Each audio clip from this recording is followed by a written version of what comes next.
ඔයා දවස මහන්සි වෙලා වැඩ කරලා රැට ඇඳට ගිහින් ඇස් පියාගෙන හැමීට නිින්ද යාගෙන එද්දි එකපාරටම ඔයා ලොකු උසක ඉඳන් පහළට වැටෙනවා වගේ දැනිලා මුළු ඇඟම ගැස්සිලා ඇහැරිලා තියෙනවද? සමහර වෙලාවට ඔයාට හීනෙනුත් පේනවා ඇති පඩිපෙලකින් ලිස්සලා වැටෙනවා වගේ දේවල්. ඇයි අපිට මෙහෙම වෙන්නේ? මේක ලෙඩක්ද? නැත්නම් වෙන මොකක් හරි අභිරහසක්ද?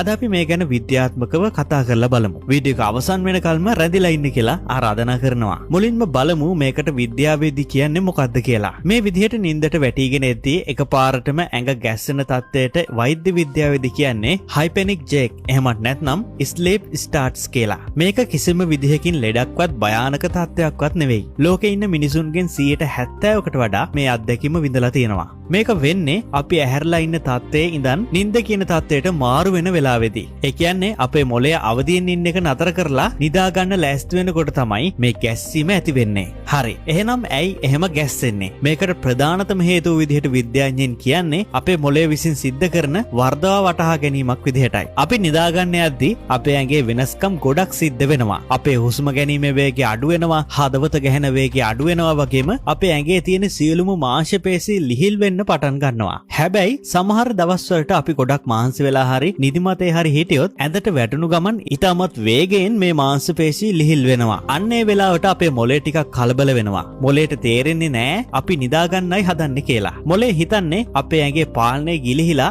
අපි මැරෙන්න යනවද එහෙමත් නැත්නම් අපි ඉහළක ඉඳන් පහළට වැටෙනවද කියලායි. ඉතින් මොළය ඉක්මනින්ම ක්‍රියාත්මක වෙලා අපේ ඇඟ බේරගන්න හිතාගෙන අර ලිහිල්ුණු මාංශ පේශි වලට එකපාරටම විදුලි සංඥාවක් නැත්නම් ඉලෙක්ට්‍රික් ෂොක් එකක් වගේ යවනවා නැගිටපන් කියලා. අන්නේ මොළයෙන් යවන ෂොක් එකට තමයි අපේ මුළු ඇඟම එකපාරටම ගැස්සිලා අපි ඇහැරෙන්නේ. මේක තවත් තේරුම් ගන්න අපි ටිකක් අතීතයට යන්න ඕන. පර්යේෂකයන් විශ්වාස කරන විදිහට මේ හයිපෙනික් ජේක් කියන්නේ අපේ ආදිකාලීන මුතුන් මිත්තන්ගෙන් අපේ ජානවලට ආපු දෙයක්. අද වගේ ආරක්ෂිත ගෙවල් ඇඳවල් ඉස්සර තිබුණේ නැහැනේ. ඉස්සර හිටපු අපේ ආදිකාලීන මානවයින් ගොඩක් වෙලාවට රාත්‍රියේ ගත කළේ කැලේ ගස් උඩ. ඉතින් ගහක් උඩ නිදාගෙන ඉද්දී මාංශ පේශි සම්පූර්ණයෙන්ම ලිහිල් වුණොත් එයා ගහෙන් බිමට වැටලා මැරෙන්න පුළුවන්. ඒක නිසා මොළයේ හැමතිස්සෙම ඇලර්ට් එකේ හිටියේ ඇඟ පාලනයෙන් තොරව ලිහිල් වෙනවද කියලා බලන්න. එහෙම වැටෙන්න යනවා වගේ දැනුණු ගමන් මොළයේ ඇඟ ගස්සලා මිනිහව හැරවනවා. ඉතින් අද අපි සුවපහසු ඇඳක නිදාගත්තත් අපේ මොළයේ තියෙන ඒ පරණ සෝදසි කිරීම තාමත් ක්‍රියාත්මක වෙනවා. මේක සාමාන්‍ය දෙයක් වුණත් සමහර දවස්වලට මේ ගැස්සීම ගොඩක් වැඩි නේද?